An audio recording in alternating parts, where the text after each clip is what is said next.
Iya pemirsa, lalu bagaimana menghadirkan pilkada yang damai di Jawa Timur? Saya ke Mas Adi dulu ini, yang dari tadi mengamati bagaimana PR terbesarnya, tantangannya apa untuk menghadirkan pilkada damai di Jawa Timur? Tapi bahwa pertanyaan dari saudara kita yang dari Sampang ini menjadi PR dan yang harus kita antisipasi ke depan. Jangan sampai karena beda pilihan politik, friksi ataupun perpecahan di level kiai itu juga bermuncul. Tapi memang secara alamiah Mbak, banyak kiai-kiai NU itu memiliki afiliasi terhadap partai politik tertentu. Dan itu sejak Orde Baru sudah ada. Tetapi ini manusiawi dan alamiah. Saya bilang ke Kiai Marsudi tadi, selama kiai-kiai NU ini sama-sama belajar Nahu dan Sorob gitu, mereka tidak akan bertengkar lama, kira-kira begitu. Selama sama-sama belajar Jurmiyah dan Imriti. Walaupun yang diapelin Doroba ya Turban atau Tadoroba, ya Tadorobu. Iya, pukul-pukulan artinya itu. Selama masih membaca Nahu dan Sorob yang sama, pertikaian di antara mereka itu tidak pernah lama. Karena betul, ada tradisi yang sifatnya paguyuban dalam banyak event-event keagamaan yang dimiliki oleh tradisi NU. Seringkali perbedaan dan konflik dan friksi politik itu mencair begitu saja. Dan secara umum memang kiai-kiai yang ada di Jawa Timur adalah sebuah keluarga besar. Entah itu yang di Sampang, Bangkalan, di Jawa Timur, di Tapal Kuda, bagian selatan dan barat. Secara umum itu inline secara kekeluargaan. Ini yang kemudian bahwa pertikaian betul bahwa adalah sebuah kekhawatiran, tapi sepertinya tidak akan terjadi. Cukup seperti yang dikhawatirkan oleh banyak orang. Karena secara umum memang keluarga besarnya tentang kiai dan dulu kan juga udah berantem dulu. Yang periode lalu kan udah berantem nih. Betul. Tapi biasa-biasa aja setelahnya. Habis selesai. Inilah sesungguhnya yang diharapkan oleh bangsa Indonesia bisa kayak gini. Berantem tapi dengan wibawa. Berantem tapi dengan berbudaya. Berantem tapi ada koridor-koridor yang harus dijaga bersama-sama. Inilah yang mudah-mudahan ke depan terus akan begitu. Bangsa lain pada belum bisa kayak ini. Nah, itulah tadi karena NU punya jimat. Ya jimatnya tadi kumpul-kumpul yang sering. Orang Afghanistan bisa perang ratusan tahun nggak selesai-selesai. Ya, itu kan datang ke sini, saya ikut menerima dengan presiden, suruh dampingi presiden untuk menerima mereka.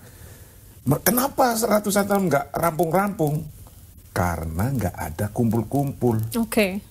Jarang ada kumpul-kumpul, maka ini jadi wong NU wis ndang ayo kumpulan terus mulai nggo berkat wis. Baik, artinya jadi orang NU kumpul-kumpul terus, pulang bawa makanan gitu ya. Pak Bambang, tapi ini tetap menjadi PR dari koalisi yang Anda usung untuk menjaga semua tetap kondusif di Jawa Timur loh. Kedewasaan masyarakat warga NU khusus Jawa Timur juga sudah teruji lah. Kita ini kalau kita melihat dari teman-teman NU yang di partai politik itu juga ada di mana-mana loh. Bahkan yang sudah pernah di PKB sekarang di partai lain. Saya itu ya pilihan saja. Tapi ketika dia kumpul atas nama NU dalam acara NU yang resmi barangkali kayak Konbes kemarin, kumpul satu. Udah guyonan, sudah saling bercengkrama. Jadi nggak ada masalah. Meskipun ketika dia berpolitik beda politiknya. Mereka juga pernah di PKB, kemudian karena sesuatu hal, kemudian pindah ke Nasdem. Ya saya nggak sebut namanya kan begitu kan. Ada yang pindah ke Gerindra, ada yang pindah ke apa. Tapi kemarin di Konbes di Lombok jadi satu. Ketika ketemu jadi satu, gayeng ngobrol. Juga udah kayak bukan nggak ada perbedaan politik aja. Nah, saya kira di Jawa Timur juga demikian. Soal perbedaan sikap politik di pilkada sekali lagi tadi sudah sampaikan, justru tidak akan membuat perpecahan lah. Karena memang sudah teruji, kita sudah berkali-kali beda pilihan itu biasa. Walaupun beda pilihan politik, tapi hubungannya ketika kumpul-kumpul itu seperti apa, Kiai Marsudi? Benar-benar baik, seperti tidak ada permasalahan? Jadi gini, inilah sesungguhnya yang diharapkan oleh Founding Fathers. Founding Fathers Republik ini kan kiai-kiai, termasuk kiai-kiai Jawa Timur yang membaksul masailkan negara ini dulu tahun 36 dicita-citakan kepenginnya ya ayo seperti ini, jika sudah pilihan ya sudah selesai. Itu diharapkannya begitu. Besok presiden juga hendaknya begitu. Ketika semua daerah sudah kayak gitu, nanti di pusat juga kayak gitu, itulah yang disebut negara yang mutamaddin.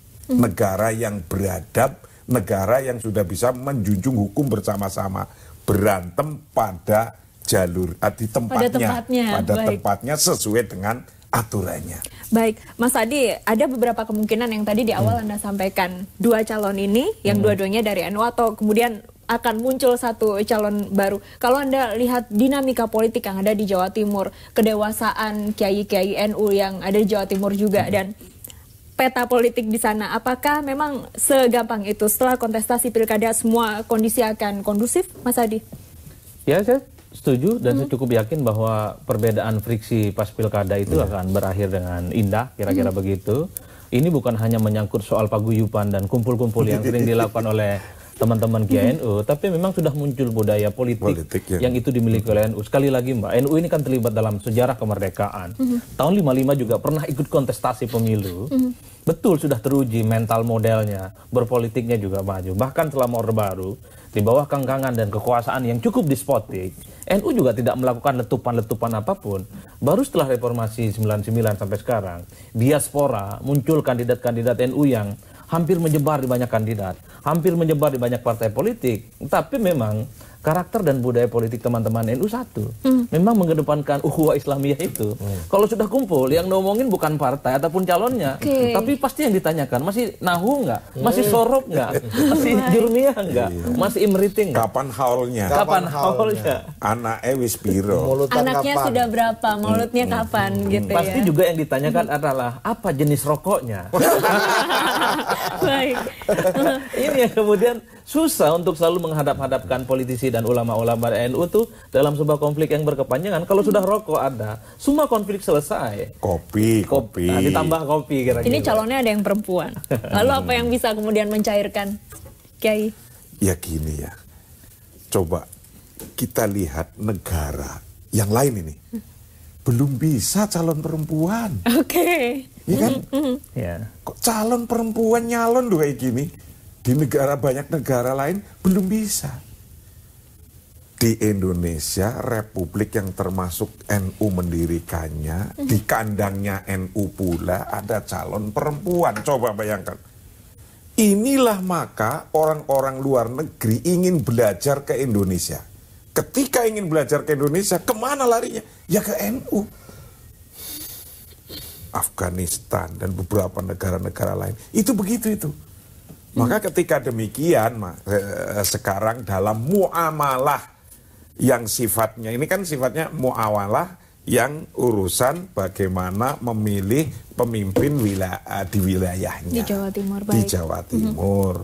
Yang sudah disepakati bersama. Ya kita tinggal jalanin saja seperti dengan koridor yang sudah ada. Rampung wes. Pak Bambang, bagaimana tetap mengusung calon Anda berkontestasi dengan bijak tanpa akhirnya memecah-mecah nantinya?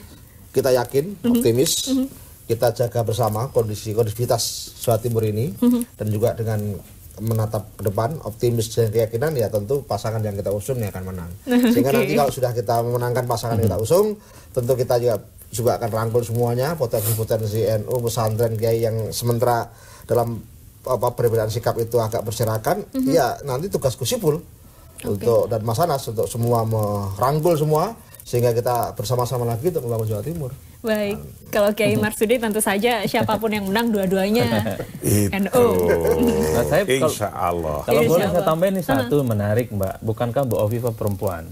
Suatu hal yang agak janggal dan mungkin ini adalah suatu hal yang istimewa untuk Jawa Timur. Ini kan menunjukkan bahwa politisi dan pemikiran teman-teman NU ini adalah inklusif. Dia moderat ke tengah, tidak ke kanan dan ke kiri. Di banyak tempat belum tentu calon perempuan itu bisa dicalonkan, entah itu oleh partai manapun. Bahwa dalam politisi teman-teman NU, persoalan perempuan itu sudah selesai. Sudah selesai. Bukan suatu hal yang harus dipatwakan haram, nggak boleh dan seterusnya. Baik, terima kasih Mas Adi, Pak Bambang, Kiai Marsudi, terima kasih sudah berbincang kepada kami. Matur nuwun sami-sami, dan pemirsa, inilah akhir dari jelang pilkada kontestasi di Jawa Timur di 2018. Saya Ayu Ardani pamit, terima kasih, sampai jumpa.